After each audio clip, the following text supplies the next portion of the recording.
Hey, what's going on, everybody? And what's up, Sussex Squad? How y'all doing today? Well, I know Meghan Markle is having a great day, baby. Her cooking show is about to launch.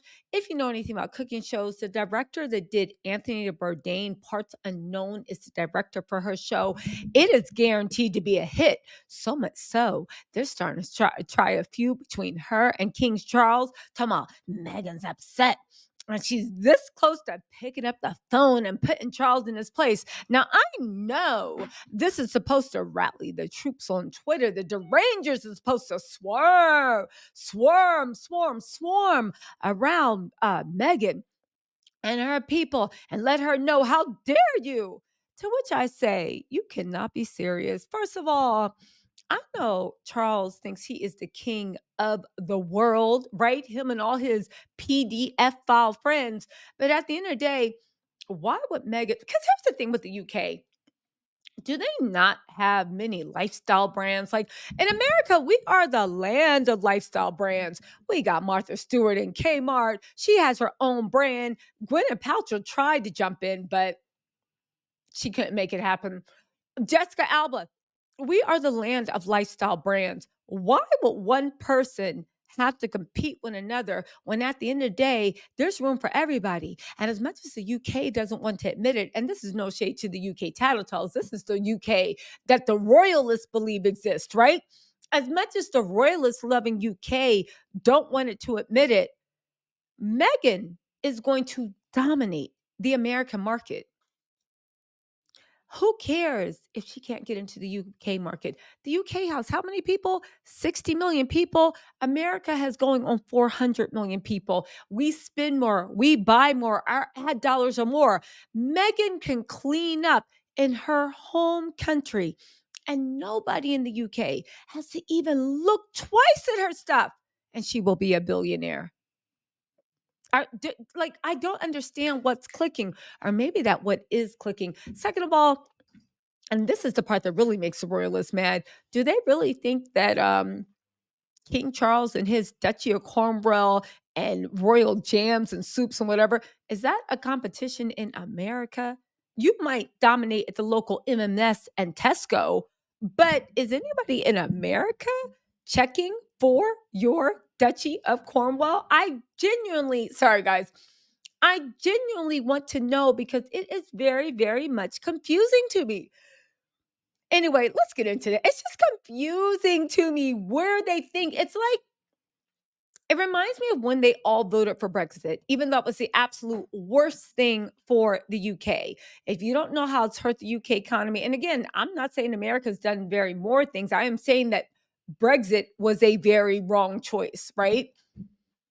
They somehow thought they were the same UK that had a great economy, that saved the EU, that, them even getting involved with the euro was a good thing. You need to reevaluate your place in the world because, like William is soon to find out, Charles, I don't even think Charles cares, right? Charles is just having fun, him and Camilla doing yucky things in like the Church of England.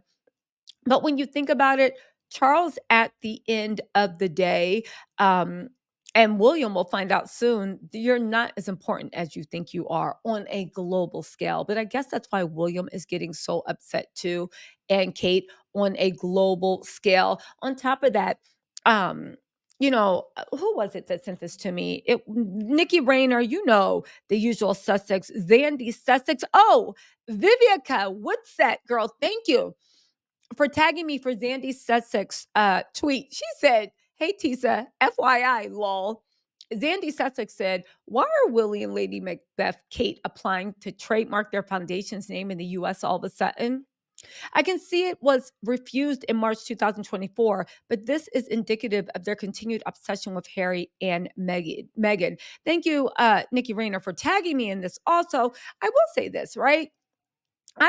I do think it's obsession with Harry and Meghan, an obsession with actually doing better and all this other stuff. But at the end of the day, this is why William, you need for the UK people to believe in you. You are a bit like the tooth fairy, an evil, bald-headed tooth fairy.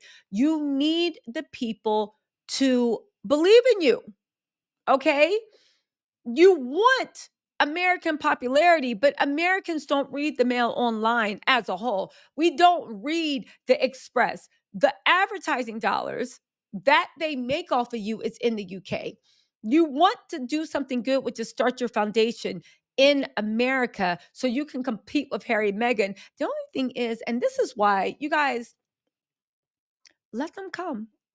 Let them come to the shores with their colonizer, do nothing, smoke and mirrors BS. Because I want to see them being eaten up. You saw the way, what happened with that whole missing Kate thing? They tried to jump into the American population and be like, ain't nothing wrong. And we ate them up and we tore them apart. And by we, sorry guys, by me, I mean our news media. There is no way on God's green given earth that they're going to come and cut ribbons and shake hands and do nothing on a key level and not be ripped apart in the American media. I welcome Will and Kate bringing their early years, bringing their, I've always loved uh, homeless and I want to end it, bringing that I'm going to end homelessness BS, mind you, right? That colonizer, listen, that colonizer mindset to this melting pot of a nation. I want to see it. That's why I'm like, you guys, let them come and fall on their face. I actually think it's funner, because more fun to let them come and fall on their faces than to sit there and be like, oh no, get out of here. We don't want you. No, you come make a fool of yourself. And here's the thing, it's a win-win situation if they come and actually do some really good things for people in need, that's great. I don't care who helps someone as long as someone's getting helped. If they come as I think it would be and fall on their face, it's going to be great too because they will be disgraced and ran out of here just like they did when we were dumping tea into the harbor. Okay. I Am Sage brings up a good point too. They said, how come no one talks about the fact that Charles and William's heir, Prince George, is never at these royal events where someone has to carry Charles's robe, but instead they pull Rosa's son out of school to do the job of Chuck's grandson. Um, why is that? Camilla's evil. Camilla loves torturing Kate. I don't think it's Kate's choice. I think Kate would love to have um George carrying the robes. I think William doesn't care because he's like, my boy, you're going to run all this. So take as much time as you can. Take it from Papa. Take as much vacation as you can. I think Camilla is evil. And I think Camilla really gets off on, listen, um, I think Camilla really gets off on the fact of Kate being dressed down and humiliated. I do believe that Camilla has an evil soul. The way she tortured Diana, the way you see her looking at people, the way she's always glaring, the way I think she wants to be like a King Joffrey like ruler. Oddly enough, Camilla is the same zodiac as William, and Cancers are very loyal, loving people. But when they are stunted with each sign, anyone that's stunted in their sign has the worst traits. But I can see Camilla and William as being two very, very dark-sided, dark-sided cancers because they're emotionally stunted, right? I think at the end of the day, like what we have to do is I think at the end of the day, what we have, speaking of Camilla, do you know that Camilla's birthday was today? I know what you're saying. Wow, I didn't know horses live that long, but they do. Must be all that apple wine. And that's another thing. She got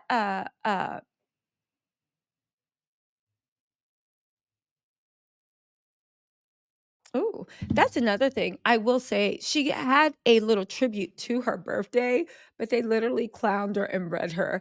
You know what they say? Charles can't protect you forever. Listen to this. Another reason why Charles was attracted to Camilla Parker Bowles, this is her birthday tribute, right? They're saying this year, essentially, the Queen has been the steadfast, trustworthy rock for royals as change and upheaval have whirled around them. I would go on to say Camilla is really good at PR, but as much as William didn't work, and as much as Kate didn't work, you know who worked almost as much? Camilla. Camilla's not a workhorse either. It's just down to Anne. What's his name? Anne, Sophie, because Edward looks like he's on his last leg, and who else? Charles. But get this, right? Although many people wondered why Charles was so besotted with Camilla, Prince Philip was not one of them.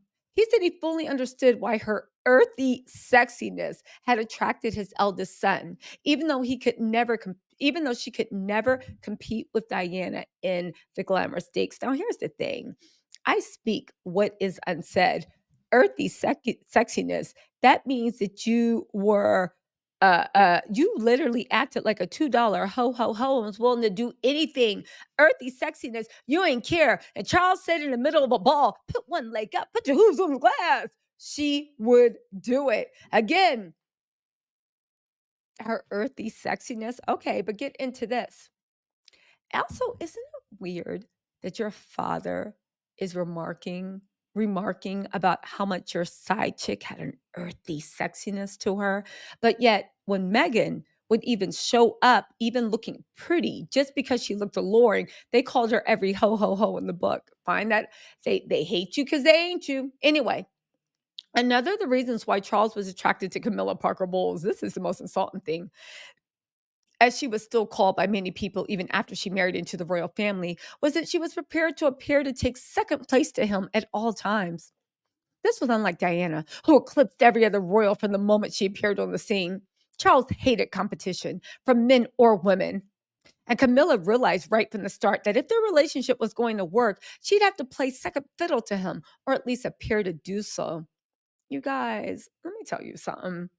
The funny thing is, right? The funny thing about this is at the end of the what day, it's pathetic. Charles is still that very broken little boy whose father and mother humiliated you and called you weak. And you found someone that is just as cruel as your father, but they're willing to play second fiddle, you know? My issue is at the end of the day, Camilla schemed, she strived, she did all. What did she get out of it? Maybe a few apartments for her children. She got wealth that she couldn't get on her own. And oddly enough, that face became the face of a nation. Again, I give it to them. Um, you know, I, you know what, you guys, let me stop. It's Camilla's birthday. I don't want to drag her, but I do want to say that at the end of the day, there's something very, very wrong with that royal family. And the thing is, I don't think, as far as royal families go, I honestly don't think that them like, I honestly don't think that the new age of media is going to be very good to them. I really do feel like at the end of the day, the more we see them and the more we get to know them and the more we truly put the less and less anybody likes them. And that is including their own subjects. You guys, listen, when I said the monarchy was falling, I mean the monarchy was falling. Oh, also, right? I want to talk about this that came up. It's Gemma Fort. She said it's weird that Princess Kate is being praised for going to Wimbledon. Okay. Um, they said that, when you look at Kate Wimbledon, and I know how to pronounce it, but I'm not. When they give back the jewels of the many nations, and when they finally say sorry to my ancestors and whatever, then maybe I'll show respect to their events. But until then, I don't care. I don't care. Like, my mind is decolonized. I am very educated. I know how to pronounce words. I choose not to. Yes, I am dyslexic, but even then, you guys can keep spelling Wimbledon a million times. It's Wimbledon. I don't care. Okay. Anyway, and I say that respectfully in love, but y'all can stop. I don't care. Anyway, right? Globally on Twitter said, I felt slightly uncomfortable. Anyway, actually, let's get to Gemma Fort. She quoted Jenna Fort that said, I felt slightly uncomfortable about Kate's standing ovation, thinking about everybody else that's going through cancer. Again, here's the one thing that's out. Before, when the average person couldn't have a platform or a voice, celebrities were de facto. We're honoring Kate for cancer and Charles for cancer. And de facto, we're honoring all the voiceless many who we don't know, but also suffering. But now that the voiceless are no longer voiceless, now that the many all have platforms, just like the few elite, honoring someone just for existing when you go out of your way to cut healthcare, cut NHS, not do anything to help other people in need, and not even donate one penny of your sizable fortune to making sure that nobody else's family has to go through that, well, it rings a bit hollow. But listen to what Gemma Fort, or is it Fort? Yeah, Listen. so I totally understand why people were delighted to see her. It's good to see her looking well, etc. And that is beautiful. However, I felt slightly uncomfortable with this because of just thinking about everybody else that's going through cancer treatment. And It's due because yeah, I'm clapping for everybody. That's the value of it in a way. If the British royal family have any sort of value to us, it's symbolic, isn't it? So you put those emotions. We don't really know these people, so we're projecting our emotions of stuff we know in our life. I know someone who's having an operation this week. It's brutal. She's got to keep the show on the road with the kids. She's got to work. It's a real struggle, right? And I'm just saying that I understand totally. Everyone's like, oh my God, everybody loves her, right? Of course. And it's wonderful to see her looking healthy and well and happy. But she's going to the tennis, and that's a nice thing. And I just wonder whether I personally think some people will find that a little bit like, okay, I wish I could have the same kind of fortunate thing. You know what I mean? Yeah, I do. It's worth bringing that little bit. I think in a way, we clap for her because we clap for everyone, and it's supporting her through her illness. Yeah. I guess. Yeah. Of course, the main event was 21-year-old Carlos Alcaraz defending his men's singles. Okay, so at the end of the day, I think who was it? Glow Lee said Jennifer says that a lot of British people feel that way, but don't want to say it out loud. Well, I'll be the evil person. I'll be the villain. I'll be the one to say it out loud. I am sick. I'm not saying if you're born into elite privilege that you are deprived of your humanity and you can't be human. I am saying that I believe the time of us, you can't have it both ways. You can't be incredibly privileged but want to be treated like everyone else. We clap for the single mothers and fathers that are suffering through cancer that still have to work through and raise the kids. We clap for the children that get cancer that can't go out and play with their friends. We salute the young women and men that get cancer and for whatever reason have to go through chemotherapy at a horribly young age that destroys their looks, their lives, their opportunities, or even anyone that deals with the psychological pressure. But I am sick of people in incredible privilege wanting to be praised for existing when even when they get well, they do nothing to help those like them when it would be so easy. I'm sick of it. And I'm sick of everybody acting like it's okay. Again, Kate's doing better. That was God's plan. Is she a racist? Yes. Is she, according to all the Pierce Morgan, is she a mean girl? Yes, according to numerous articles. Great, you survived. But at the end of the day, Kate pledged to have a life of service. Where is this service that the UK people are paying for and the service that's being pushed down our throats on a worldwide scale? See, here's the thing. Kate's job is to leave this world a better place than when she got here. That's her job. That's why they're paid $24 million a year. That's why they get this press conference. That's why she has all that. That is your job. And unlike Harry, who was born into it, that had to escape, Kate, you signed up for this. You auditioned for a decade for this. You did everything else. So congratulations, Pumpkin, Kitten, Buttercup. You got the job you wanted. Now, I'm going to need you to do, if you want my respect, and again, who am I? But I would say the same thing to Kate. Who are you? I would say the same thing to William. Who are you? The blood of colonizers runs through your brains, not veins, not Jesus Christ. So I would say to these people that want to be famous for leaving this world better, what besides a survey and showing up and smiling have you done for this world? Again, this isn't about Harry and Meghan. Harry and Meghan retired. That is no longer their job.